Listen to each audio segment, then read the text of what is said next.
Et on continue d'en parler tout de suite avec Philippe Deveul, avocat au barreau de Paris, docteur en droit du CEDS, en direct avec nous depuis Paris ce soir. Bonsoir à vous, monsieur Deveul. Bonsoir et merci de votre invitation une fois de plus. Merci de l'avoir accepté une fois de plus également. Alors, plusieurs voyageurs estiment aujourd'hui que les citoyens ordinaires sont les seuls à faire les frais de cette crise politique, surtout de ce bras de fer entre Madrid et Rome. Le retour des contrôles aux frontières ne risque-t-il pas de fragiliser durablement, voire de faire disparaître ce sentiment d'appartenance à une Europe unie ? Je prendrai la question en sens contraire en disant que c'est plutôt de l'immigration massive développée par l'Union européenne qui fragilise l'Union européenne.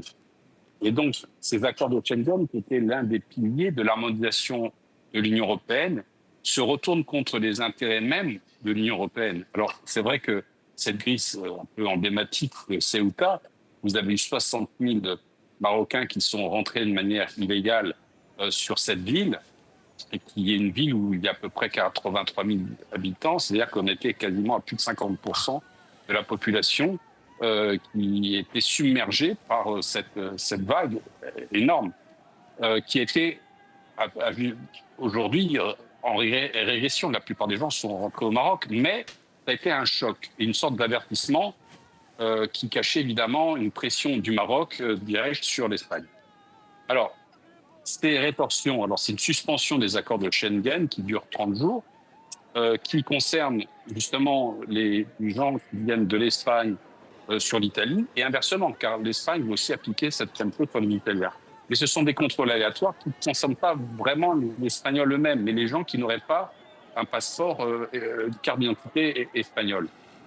Alors oui, ça fragilise toute l'architecture de ces accords de Schengen qui sont aujourd'hui un vecteur de lutte contre l'Union européenne. Et d'ailleurs, si Mme Meloni prend ces dispositions, c'est par crainte de perdre son électorat en faveur de M. Roberto Vanucci qui est en train de monter dans les sondages du futur national. Mais est-ce que c'est vraiment les seules mesures que les pays européens sont capables de prendre contre l'immigration illégale ? Les gens que l'on voit sur ces images à l'instant, eux, n'ont pas demandé de visa Schengen pour pénétrer sur le territoire espagnol à Ceuta. Alors, que se passe-t-il exactement ? Est-ce que l'Europe peut emboîter un prochain pas pour la lutte contre l'immigration illégale ? Et ça sera autre chose que les luttes internes, finalement.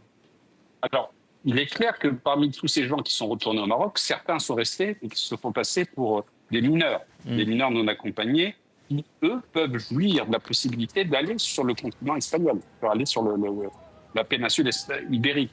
Et de là, ils peuvent très bien aller en France ou en Italie, ou au Portugal. Donc, c'est normal qu'il y ait un contrôle parce que ça a été une sorte de coup de tonnerre, cette invasion de la ville de Ceuta. Donc, cette disposition fragilise le processus. Et c'est d'autant plus étonnant que vous avez des pays du Nord qui sont plutôt de tradition modérée, des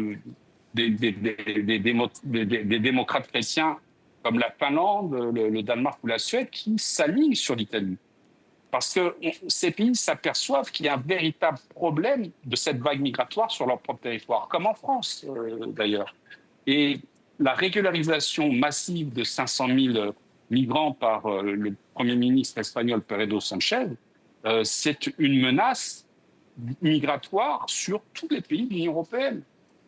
Donc cette position, évidemment, elle est critiquée. Et elle est combattue politiquement et diplomatiquement. Est-ce que ce problème d'immigration illégale peut finalement, avec ce que l'on vient de voir en Espagne, peut finalement mettre d'accord, grosso modo, la gauche et la droite européenne et on peut en finir avec les clivages entre la gauche et la droite en Europe ?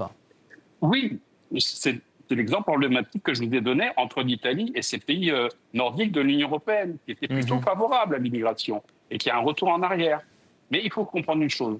Moi, personnellement, j'étais un avocat de victimes de terrorisme, notamment sur l'affaire du Bataclan. Tous les terroristes sont venus et ont profité de l'espace Schengen, des accords de Schengen, pour transporter des terroristes, des armes, parce qu'il n'y a plus de contrôle aux frontières. Une frontière, elle est faite pour être contrôlée.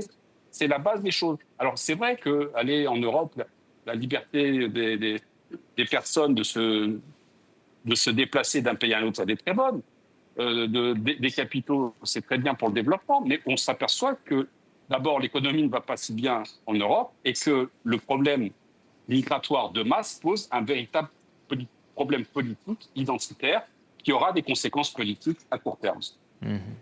Merci beaucoup, Philippe Deveul, pour votre analyse, pour votre vision, en tout cas, de ce problème en Europe. Je rappelle, Philippe Deveul, avocat au barreau de Paris, docteur en droit du Centre d'études diplomatiques et stratégiques, en direct avec nous depuis Paris ce soir. Merci encore. Je vous remercie.